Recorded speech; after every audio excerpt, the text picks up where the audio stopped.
नमस्कार।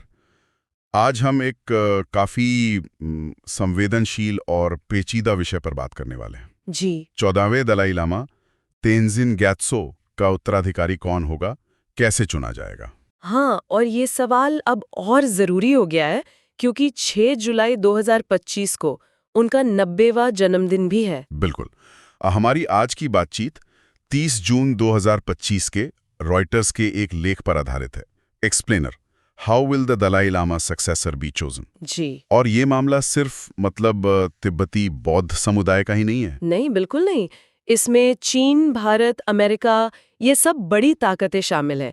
इसका भू राजनीतिक महत्व बहुत ज्यादा है। हाँ, और दलाई लामा खुद वो 1989 के नोबेल शांति पुरस्कार विजेता हैं, तो उनका वैश्विक प्रभाव तो है ही। बहुत ज्यादा। एक खास बात जो सामने आई है वो ये कि दलाई लामा ने खुद कहा है कि उनका अगला जन्म उनका उत्तराधिकारी चीन के बाहर होगा। हाँ, उन्होंने स्वतंत्र दुनिया शब्द का इस्तेमाल किया है। स्वतंत्र दुनिया में, और ये भी कि चीन जिसे चुने उसे मान्यता न दी जाए। बिल्कुल, उन्होंने ये अपील की है। तो चलिए इसे थोड़ा और समझते हैं।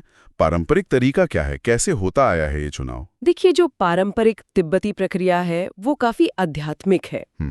इसमें जो वरिष्ठ लामा होते हैं वो कुछ संकेतों के आधार पर, जैसे कोई दिव्य दृष्टि मिल जाए या पवित्र लामोई लात्सो झील में कुछ दिखे। अच्छा। हाँ, ऐसे शगुन या दर्शन के आधार पर खोजते हैं कि अगला दलाई लामा कहाँ जन्मा है। और फिर जब कोई संभावित बच्चा मिलता है तो उसकी परीक्षा होती है, जैसे उसे पिछले दलाई लामा की कुछ निजी वस्तुएं दी जाती हैं पहचानने के लिए। अच्छा, ये परखने के लिए कि वही हैं। हाँ बिल्कुल, ये पीढ़ियों से चला आ रहा है। लेकिन अब ये सिर्फ आध्यात्मिक मामला तो रहा नहीं, है ना? इसमें राजनीति बहुत आ गई है। बिल्कुल, यही सबसे बड़ा पेच है।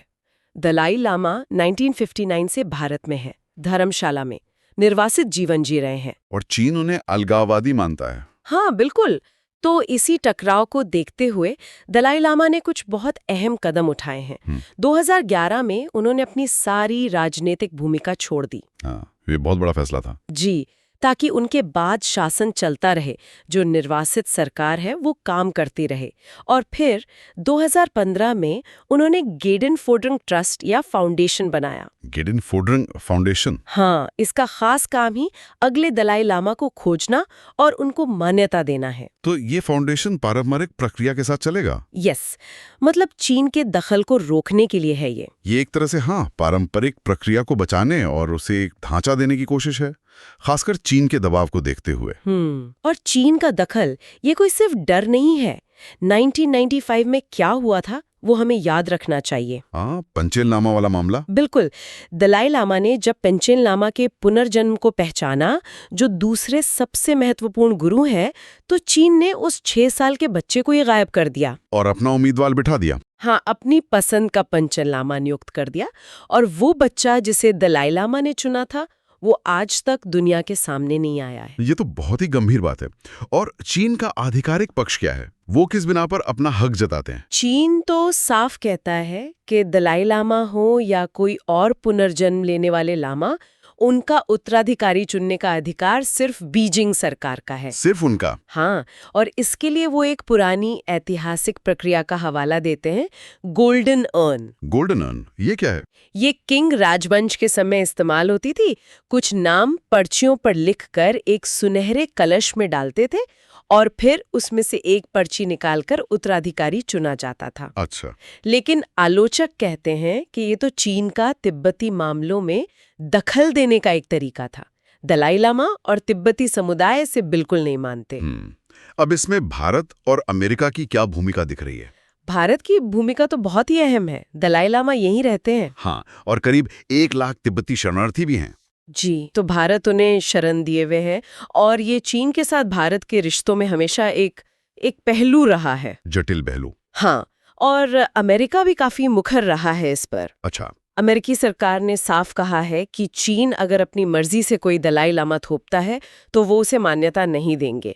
वो तिब्बत की धार्मिक आजादी का समर्थन करते हैं। तो क्या ऐसा हो सकता है कि भविष्य में 2 दलाई लामा हों, एक जिन्हें तिब्बती समुदाय चुने और दूसरा जिसे चीन नियुक्त करे? ये एक बहुत बहुत वास्तविक संभावना लग रही है, और अगर ऐसा हुआ तो इसके नतीजे बहुत गंभीर हो सकते हैं। कैसे? एक तो तिब्बती बौद्ध समुदाय बढ़ सकता है।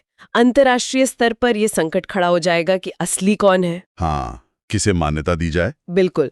और इससे चीन को तिब्बत पर अपना नियंत्रण और मजबूत करने का शायद मौका मिल जाए। अभी हाल ही में 30 जून से धर्मशाला में तिब्बती बौद्ध नेताओं का एक बड़ा सम्मेलन भी शुरू हुआ है, 3 दिन का। जी हाँ। क्या लगता है, इससे कुछ साफ होगा, कोई संकेत मिलेगा? उम्मीद तो यही की जा रही है कि शायद दलाई लामा उत्तराधिकार की प्रक्रिया पर कुछ और रोशनी डालें, या कम से कम अपने विचार और स्पष्ट करें।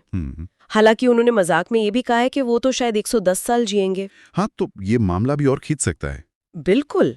तो कुल मिलाकर देखें तो ये एक तरफ आध्यात्मिक परंपरा है, दूसरी तरफ दलाई लामा की अपनी इच्छा है, और इन सब के ऊपर बड़ी शक्तियों की जियोपॉलिटिक्स। सही कहा। दलाई लामा कोशिश कर रहे हैं अपने बयानों से, इस फाउंडेशन के जरिए, कि उनके बाद जो प्रक्रिया हो वो उनकी सोच और तिब्बती परंपरा के हिसाब से ही चले। हाँ, और ये अपने आप में असामान्य है कि किसी लामा के जीवित रहते ही उनके अगले जन्म पर इतनी बात हो रही है। हाँ, आमतौर पर तो ऐसा नहीं होता। लेकिन चीन के दखल के खतरे ने इसे जरूरी बना दिया है। यहाँ श्रोताओं के लिए सोचने वाली बात यह है कि अगर मान लीजिए भविष्य में 2 दलाई लामा सामने आते हैं, तो दुनिया इस स्थिति से कैसे निपटेगी? हाँ, ये एक बड़ा सवाल है। इसका असर सिर्फ तिब्बती पहचान और संस्कृति पर ही नहीं पड़ेगा, बल्कि जो ग्लोबल रिश्ते हैं उन पे भी बहुत गहरा असर पड़ेगा। इस पर विचार करना जरूरी है।